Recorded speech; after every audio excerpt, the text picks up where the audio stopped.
It's like a scene from your worst nightmare. You're trapped to a table in some dark, dingy basement with an assortment of terrifying tools laid out on a tray next to you. In the corner of your eye, you watch as a shadowy figure slowly approaches. As it draws nearer, your thoughts go from escape to panic to resignation as just one question floats to the front of your mind. Just how much torture can your body endure? Whether it's stubbing your toe, biting your tongue, or stepping on a Lego, ouch, we've all experienced moments of intense pain before. But how much pain can your body take before it literally shuts down? As unpleasant as it might feel, pain is actually really important. At its core, pain is just feeling the intense experience of some sensation or other. More specifically, it's an uncomfortable feeling that warns you when something is wrong in a particular area of your body. Without pain, unknowingly putting your hand on a hot stove, for example, could result in horrific burns that permanently damage your limb. Fortunately for most of us, pain would kick in the instant our hand connected with a fiery filament, triggering us to yank our hands away from it with a summary ouch. Sure, it might have been unpleasant, and you might have run your fingers under a cold tap for a little while, but overall, no harm, no foul, right?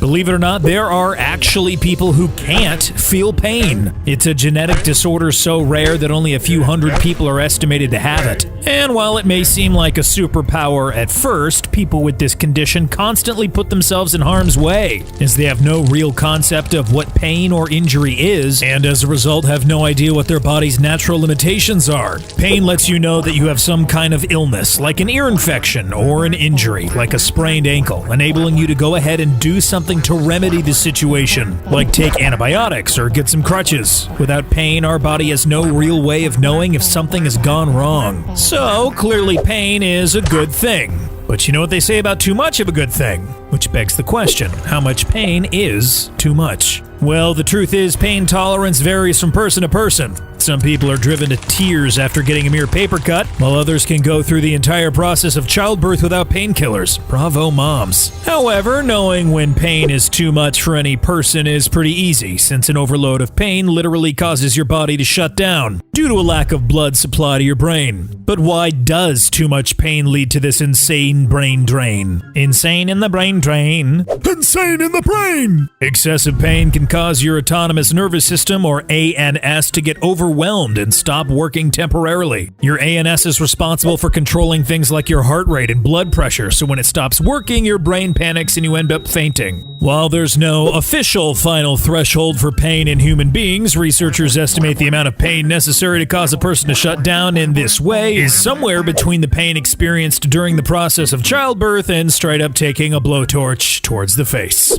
You might argue that passing out due to excessive pain is some kind of blessing in disguise, since it gives you the ability to mentally escape from an overwhelming situation. Unfortunately, torture is often designed to inflict pain whilst keeping you conscious and present. So, as a result, you might not be able to rely on your brain shutting down to escape from it. Fortunately, there are ways to consciously mitigate pain. You see, as with most things in life, pain tolerance is all about perspective. The more pain you've experienced, the better you are able to contextualize it and tolerate it moving forward. After all, imagine you'd never so much as broken a fingernail. Stubbing a toe would feel like the end of the world, right? Now imagine you'd broken a couple of bones while skateboarding as a kid or something, and maybe you even twisted your ankle playing basketball. A stubbed toe might hurt, but with those painful experiences to look back on, you'd know that in the grand scheme of things, it just wasn't that bad. As humans, we make the conscious decision as to how we choose to experience pain. Ever heard the phrase mind over matter? Things like mental focus, clarity, and meditation can all help a person drastically reduce painful sensations. And this isn't just a theoretical, unquantifiable change either. It's biological. Yoga practitioners, for example, who tend to be all about focus, clarity, and meditation, have been found to physically have more gray matter in their parts of their brain that are related to pain processing and pain regulation. In fact, exercise in general is said to raise pain tolerance and decrease pain perception. After all, you know what they say, no pain, no gain. If you're not the mindful yogi yogi type, going in the complete opposite direction has its benefits too. Yelling ow or even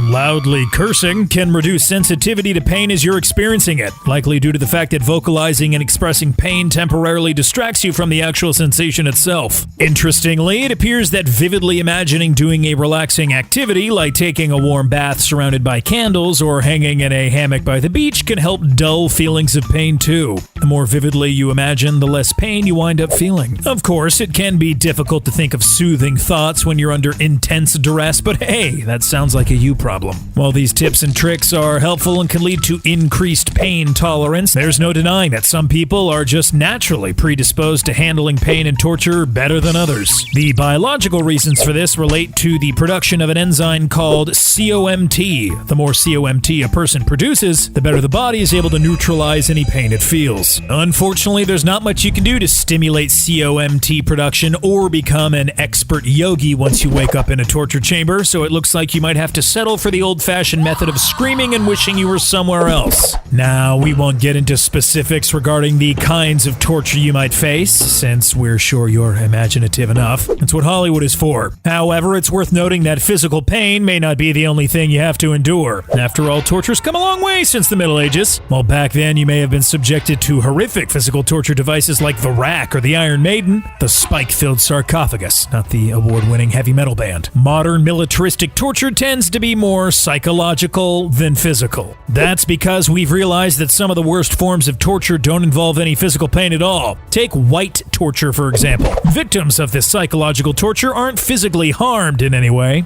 Far from it. In fact, they're placed in a padded white room furnished with bright white light, given white clothes, attended to by guards dressed in white, wearing padded shoes, and even white food like plain white rice. As a result, prisoners are so deprived of any kind of visual audio stimulation that they can end up losing their very sense of self as a result. While this type of psychological torture may be seen as more humane since no one's toenails are being pulled out, it can be argued it's actually even more destructive and inhuman. After all, physical trauma heals, but destroying someone's cognitive function and sense of reality? That's nigh impossible to bounce back from. Ultimately, when it comes to both physical and psychological torture, the only thing that dictates how well you'll be able to endure it is the strength of your mind. The stronger your mind, the better you'll be able to resist. Keep your sense of self intact while doing so.